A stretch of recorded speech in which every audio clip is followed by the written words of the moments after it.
Ni hao. Wala akong kasama ngayon dito sa room. Lahat sila may pasok. Actually, dapat lahat kami may pasok. Hindi lang ako pumasok, guys. Ewan ko, tinatamad ako. Pero nagpaalam naman ako. So, pinayagan naman ako ng mga leader ko. Alauna na ata ako nagising. Hindi pa ako kumakain.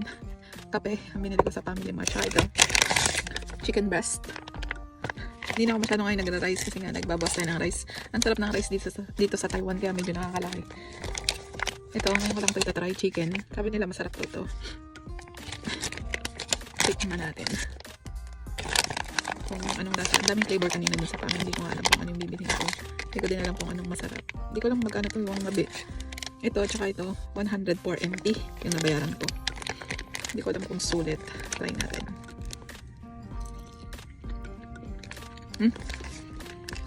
Masarap.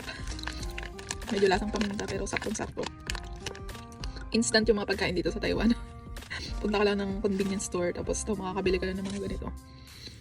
Ang dami itong mabibili kaso nga lang syempre ingat-ingat tayo sa mga kinakain natin sa mga convenience store kasi sa sobrang convenient niya. Alam niyo na. Pero ito, parang healthy naman siya kasi chicken yan. Hindi nga tayo masyadong nagra-rice. So, bili na rin kayo.